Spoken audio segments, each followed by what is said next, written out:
এতজনকে দিলে আর থাকবে কদ্দুর? আপনি আগে বলেন দিবেন কি?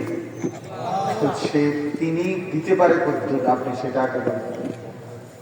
আপনাকে তো আগে আন্দাজ করতে হবে যে দিচ্ছেটা কি। আমি আবারও বলতেছি, মোবাইল হাতে ধরে যদি ভিডিও রেকর্ড করে অথবা দূরের কেউ ওয়াজ শোনান, তাইলে আপনি না শুনলে ভালো ছিল। ওনারাই বলতেন যে আপনি আইসা শুনে যান,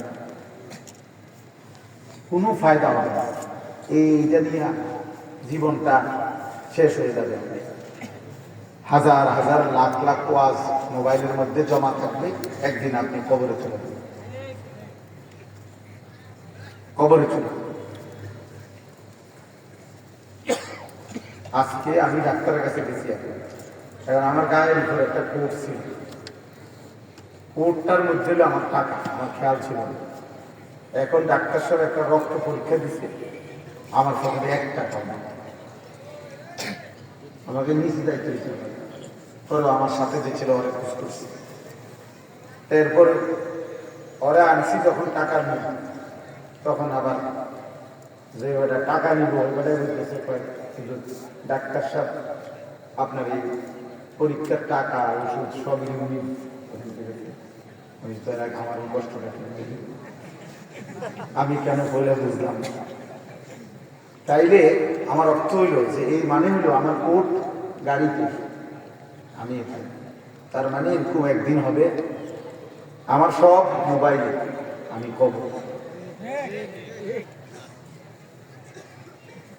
আমি কবর। এই জন্য দোস্ত এটা আমি একটু শক্তভাবে বলিয়ে চলি।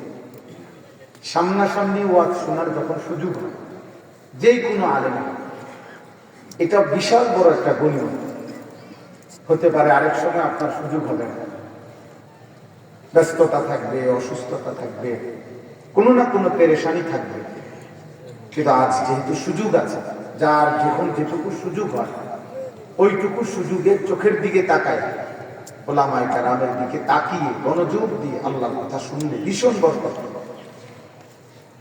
আপনি ধারাবাহিকভাবে জুমার নামাজের বয়ান আন্তরিকভাবে শুনে দেখেন, আপনার জীবনে পরিবর্তন আসবে। আগের থেকেই দিলের মধ্যে অহংকার ভাব রাখা, কিছুটা অমনোযোগিতা, অমুখাপেক্ষিতা, আর হুজুররা এগুলা জানে কি, বলবে কি, সাধারণ হুজুর 8-10 হাজার টাকা বেতন, আর বলবে কি। আপনার এটা ভাবা উচিত, মাত্র 8-10 হাজার টাকা দিয়ে হুজুর এই কায়নাতের সর্বশ্রেষ্ঠ ইলম তিনি বিতরণ করছেন, অথচ তার চাইতে বেশি টাকাওয়ালা, তার চাইতে নিম্নমানের পড়ালেখা দিয়েই পৃথিবী চলতেছে। আল্লাহর কোরআনের চাইতে দামি কোন শব্দ, অক্ষর, আওয়াজ, সুর, কণ্ঠ এই কায়নাতে নাই, এই সৃষ্টিতে নাই। কাজেই ইজ্জত কিংবা সম্মান টাকার ভিত্তিতে নয়। আমি এই জন্য বললাম